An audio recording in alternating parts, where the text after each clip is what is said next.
আমাদের মৌলিক অধিকার হচ্ছে খাদ্য, বস্ত্র, শিক্ষা, চিকিৎসা এবং বাসস্থান। এই পাঁচটা অধিকার প্রত্যেকটা মানুষের আছে। তাকে খাওয়ার অধিকার দিতে হবে, তাকে কাপড় চোপড় দিতে, বস্ত্র দিতে হবে, তাকে শিক্ষা দিতে হবে, চিকিৎসা দিতে হবে এবং বাসস্থানের ব্যবস্থা করতে হবে। এই পাঁচটি মৌলিক অধিকার আমাদের সংবিধানে সংরক্ষিত আছে। কিন্তু দুর্ভাগ্য, বিগত যত সরকার এসেছে কোন অবস্থায় এই পাঁচটা অধিকার জনগণ ভোগ করতে পারে না। সেজন্য আমি বিশ্বাস করি, যদি আল্লাহর ভয়ে যারা নিজেদেরকে গড়ে তুলে এবং আখিরাতের ভয় যাদের থাকে, আল্লাহর কাছে হিসাব দেওয়ার ভয় যাদের অন্তরে থাকে, তারাই কেবল মানুষের এই অধিকারগুলোকে বাস্তবায়ন করতে পারবে। সেই দিক থেকে বাংলাদেশ জামাত ইসলামী, ইসলামী ছাত্র শিবির এই ধরনের লোক তৈরি করছে। আলহামদুলিল্লাহ, আপনারা লক্ষ্য করেছেন কিছুদিন আগে ডাকসু, তারপরে জাকসু, চাকসু এবং রাকসু, এই বিশ্ববিদ্যালয়ের যে স্টুডেন্ট ইউনিয়নগুলো ছিল, আল্লাহর মেহেরবানিতে দেশের জনগণ, বিশেষ করে ছাত্র সমাজ, তারা তাদেরকে ল্যান্ডস্লাইড ভিক্টরি দান করেছে। রাস্তা দিয়ে চললে গুম করে দেয়, প্রতিষ্ঠানে গেলে আবার ফিরে আসতে পারবে কিনা, এই খুন গুমের চিন্তা করে অনেক অভিভাবক তারা হার্ট ফেল করে মারা যায়, বিভিন্ন ভাবে তারা অসুস্থ হয়ে পড়ে। আমি যে কথাগুলো বলছি এটা কি সঠিক কথা নয়? বহু জায়গায় এরকম হয়েছে, বাড়ি থেকে ক্লাসে গিয়েছে, আবার ক্লাস থেকে ফিরে আসতে পারে নাই, ওই ছেলে তার লাশ তার বাড়িতে ফিরে আসছে।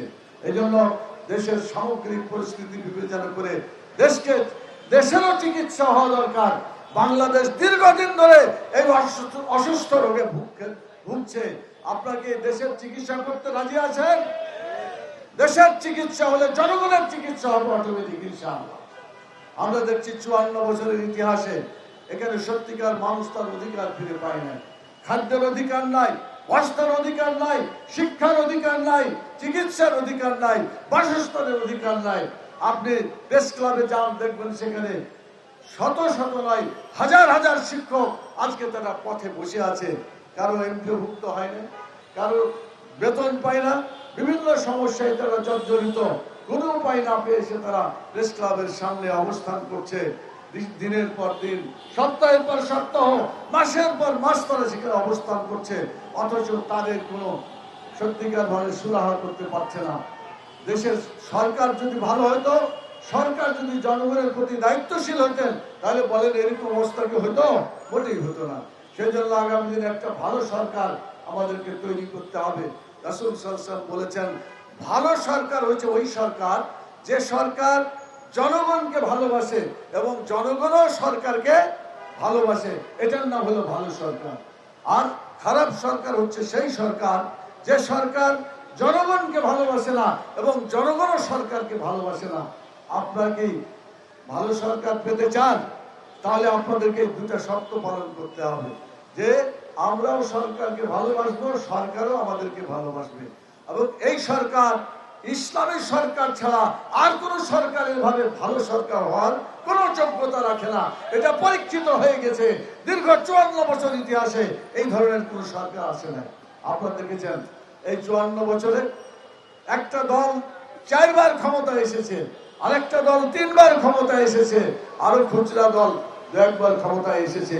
কিন্তু দেখা গেছে এতবার আসার পরেও জনগণের কোনো কল্যাণ তারা করতে পারে না। বাংলাদেশে মানুষের তৈরি করা আইন দিয়ে এই সরকারকে আর চলতে দেওয়া যাবে না।